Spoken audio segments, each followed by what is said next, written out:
I'm Areeb Azhar and you've logged on to bolojawan.com. अच्छा, हमारे साथ अगला टॉपिक हमारा जो आजकल बहुत ज़्यादा कंट्रोवर्शियल भी हो गया है आहिस्ता आहिस्ता विद टाइम। अगर आप देखें बड़ा सीरियस सानहा था PIA का, जो हमारा जेट क्रैश किया था कराची के अंदर लैंडिंग से कुछ देर पहले।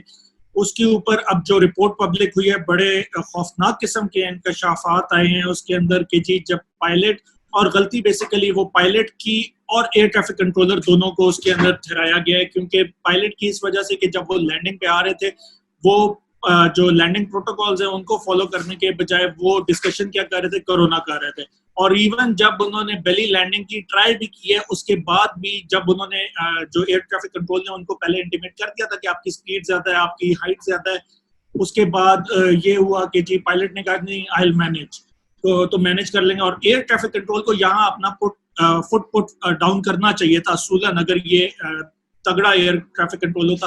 लेकिन इसमें फर्दर बहुत सारे पायलट्स की जब डिस्कशंस भी आई है, वो कहते हैं कि एयर ट्रैफिक कंट्रोलर्स थोड़े जूनियर लेवल के होते हैं पायलट्स, क्योंकि मैं पायलट वाला सीन है वो थोड़ा एक होता है। तो मसला यहाँ भी बड़ा है, ये बीच में पॉलिटिकल इसकी भी रिफ्ट रहती है। खैर, कैसे देख रहे हैं आप उसको? रिपोर्ट आई है, उसके बाद जो असल इंकशाफात आए हैं कि जी कितने पायलट्स की डिग्रीज और वो सारा, इसके ऊपर थोड़ा सा बताइए। देखिए, ये सब कोई जिस तरह अभी जो बात चल रही है, क्योंकि ये जो मामला है ये इट्स नॉट वेरी सिंपल। इसके अंदर काफी फैक्टर्स को आपको कंसिडर करना पड़ेगा। जहां तक बात है एयर क्रैश की, वो बाय एंड लार्ज जो इन्वेस्टिगेशन है वो यही पॉइंट आउट कर रही है कि वो ह्यूमन एरर था, उसमें पायलट की भी ओवरसाइट थी और एयर ट्रैफिक कंट्रोलर भी, जिस तरह आपने कहा, उस तरह से असर्टिव नहीं था, उन्होंने उतनी सख्ती से उनको वार्न नहीं किया। मगर इन तमाम बातों से मद्देनजर, इन तमाम बातों को एक तरफ रखते हुए, जो हमारे एविएशन मिनिस्टर है गुलाम सरवर साहब, उन्होंने जो एक जो जो बात जो मैं कहूँगा शुरुआती जो छोड़ी कि जो PIA के जो पायलट्स हैं उसमें जो फेक लाइसेंसेस वाली बात आई, उससे बहुत मेरे ख्याल से इंटरनेशनल लेवल पे पाकिस्तान की बदनामी हुई। इंटरनेशनल न्यूज वालों ने, CNN ने, बाकी जगहों पे उस पर बाकायदा पूरे सेगमेंट्स किए।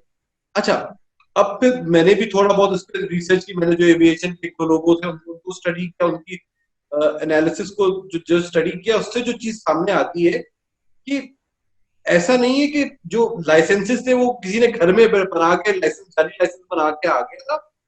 अब अगर लाइसेंसेस कॉम्प्रोमाइज थे, जो टेस्ट थे वो किसी और बंदे ने दिए, या जो अभी अपेरेंटली 150 पायलट की जो लिस्ट आई है, ये गलती किसकी है? सिविल एविएशन वालों की है ना। मिनिस्टर साहब किसके? सिविल एविएशन की है। तो रिस्पॉन्सिबिलिटी तो अल्टीमेटली हुकूमत के अपने ऊपर आती है ना।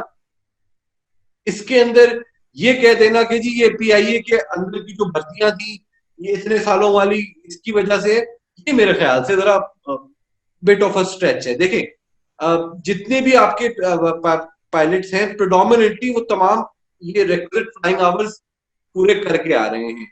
जो एक्सपर्ट्स का अभी तक जो मैंने ओपिनियन देखा उसमें वो ये था कि इन्होंने 2016-17 के करीब इन्होंने जो टेस्टिंग थी उसको बहुत प्रैक्टिकल बेस्ड इंक्रीज किया, और यहाँ पे कुछ पायलट्स ने स्ट्रगल किया। मगर इस पे अब आपके सिस्टम का लैप्स ये कि यहाँ ये भी हुआ है कि एक पायलट का डाटा लॉग ये शो कर रहा है कि उसने कराची में टेस्ट भी दिया है और वो नॉर्वे की फ्लाइट में भी गया हुआ है। अब लोग ये कह रहे हैं ये कैसे हो सकता है, ये पायलट जहाज भी चला रहा है और साथ कराची में बैठ कर उसने अपना रिन्यूअल का टेस्ट भी दिया है। देखिए, एक चीज तो बड़ी क्लियर है, हुकूमत को थोड़ा सा ये भी समझना पड़ेगा कि हर चीज को पब्लिक भी नहीं आप करो, क्योंकि बहुत सारी, अब ये चीज देखें, हुकूमत ने इंक्वायरी करवा ली, आपके पास रिपोर्ट आ गई, पूरी रिपोर्ट में डिटेल्स आ गई कि जी कौन कौन से पायलट्स का ये सीन है। आप सख्त से सख्त जो भी आपकी वो बनती है एज पर लॉ उनके साथ वो करें, लेकिन पब्लिक करने से सबसे बड़ा नुकसान ये हुआ है कि जी आपका इंटरनेशनल जो इवन डिफरेंट एयरलाइंस में पायलट्स थे उनको भी अभी ग्राउंड कर दिया कि जी इनकी भी पाकिस्तानी पायलट्स होते उनकी भी वेरिफिकेशन होगी पहले।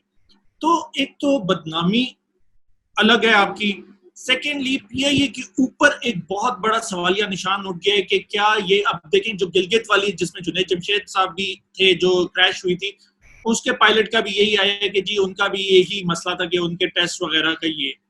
तो हुकूमत, और देखें इवन ये भी आया है कि जी पीपीपी के जमाने में जब पीपीपी फेडरल में थी तब 10 लाख रुपए, ये 90s की बात है, 10 लाख रुपए लिए जाते थे एज रिश्वत और लाइसेंस दिया जाता था।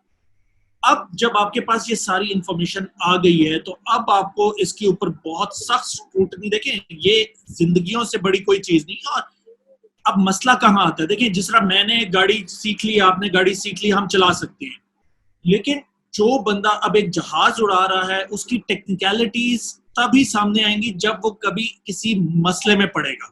रेगुलर फ्लाइट तो आप भी कुछ घंटे कुछ दिन फ्लाई करने की कोशिश करेंगे, आपको सिखा देंगे, आप सीख जाएंगे, मैं भी सीख जाऊंगा। लेकिन अब जिस तरह के, अब क्योंकि देखिए कभी भी ये इस तरह की प्रैक्टिस तो कराई नहीं जाती कि इन केस बेली लैंडिंग करनी है, आप एक्चुअल किस तरह बेली लैंडिंग करोगे, क्या होगा, क्योंकि सिनेरियो टू सिनेरियो डिफरेंट होता है।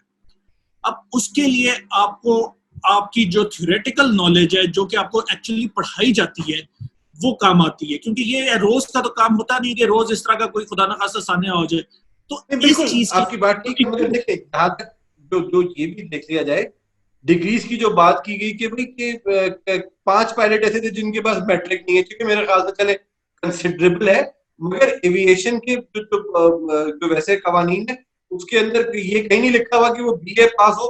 कई आपके पायलट मैट्रिक के बाद, एफए के बाद आपका फ्लाई करके वो इंग्लिश में उसकी जो वो इंग्लिश में कन्वर्स कर सकता हो, और बाकी वो एविएशन के कवानीन को उसके ऑब्वियसली जब वो फ्लाई करता है, जब पहला लाइसेंस लेता है, तो वो इस तरह से तो नहीं होता कि आपको एक दिन आपने लाइसेंस दिया, जी ये मेरे पास लाइसेंस आ गया अंकल, मैं बोइंग फोर्स चलाने जा रहा हूँ।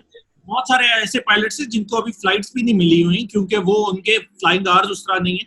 सवाल ये नहीं है, देखें आप पायलट के लिए आ रहे हैं, ठीक है, और उसका ये हुआ है कि जी आपकी जगह टेस्ट मैं दे आता हूँ, पायलट तो आप बन गए, आपको लाइसेंस भी मिल गया। इशू यहाँ उठा है कि मेजॉरिटी, इतने सारे पायलट्स, 800 टोटल पायलट्स हैं आपके, जहाज टोटल 36 जहाज आपके अब जाके फ्लाई कर रहे हैं।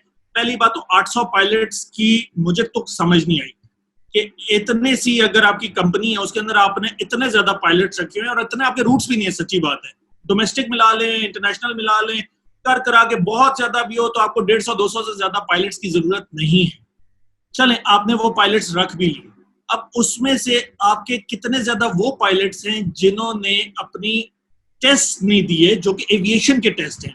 डिग्री छोड़ दें, आपने मैट्रिक किया, आपने एफए किए, जो मर्जी किए, वो तो पीछे रह गया। जो एविएशन के टेस्ट हैं जिसके ऊपर आपको लाइसेंस इशू होता है, जिसके ऊपर आप फ्लाई कर सकते हो, वो भी डिफरेंट लोगों ने, वही तो बात है, वो टेस्ट किसके कंडक्ट करने हैं, सिविल एविएशन में करने हैं ना, सिविल एविएशन में करने ना, सिविल एविएशन की रिस्पांसिबिलिटी किस पे आती है, गुलाम सरवर साहब पे आती है। अब आयरनी ये है आपकी, जो आपके एविएशन के मिनिस्टर हैं खुद जाली डिग्री होल्डर रह चुके हैं। अब गुलाम सरवर साहब का एविएशन से क्या ताल्लुक है, ये आप बेहतर बता सकते हैं, ठीक है। लेकिन मिनिस्टर का उस फील्ड से एडमिनिस्ट्रेटर अच्छा होना चाहिए, सच्ची बात है, क्योंकि इस तरह तो अगर आप देखें प्राइम मिनिस्टर का भी उस तरह का एक्सपीरियंस रेलेवेंट किसी का नहीं होता अनलेस कि आप कोई सालों से पॉलिटिक्स ना करते आ रहे हो। इशू ये नहीं है, मिनिस्टर को एडमिनिस्ट्रेटर अच्छा होना चाहिए, आपकी टीम अच्छी होनी चाहिए, जो कि टेक्निकल टीम होनी चाहिए, वो आपको अगर सही रिपोर्ट दे और आप सही काम करवाओ तो करवाने वाले बहुत कुछ करते हैं। सवाल इससे ज्यादा सीरियस बात मैं आपको अभी बताता हूं कि ये तो चले पायलट्स हैं, ये तो चले, ये मेंटेनेंस डिपार्टमेंट के अंदर वो बंदे निकले हैं कि जिनका एक टेस्ट मेंटेनेंस का, क्योंकि वालिद साहब बहुत सालों से मेंटेनेंस डिपार्टमेंट में काम कर रहे थे, बेटा पास नहीं हो सका, वालिद साहब ने उसकी जगह बैठ के टेस्ट दिया और वो भी अब मेंटेनेंस। आप ये देखें ये कितना बड़ा सीरियस ऑफेंस है, और आप कितने और इस तरह के लोग होंगे अंदर जिनकी वजह से फिर हम कहते हैं कि जी हमारे जहाजों की हालत ये है और वो ये है। क्यों एमिरेट्स में इस तरह की हरकतें नहीं होती, क्यों बाकी जो बड़ी है। बिल्कुल, देखिए एक ओवरहॉल तो आपका भी चाहिए, कुछ चाहिए, बट अगेन वो अभी तक क्यों नहीं आया। आपने एक नई एडमिनिस्ट्रेशन ले आए, आप एयर वाइस मार्शल साहब को ले आए एयरफोर्स से उठा के in civilian national air carrier, but ये चीजें तो हुकूमत की करने वाली है ना।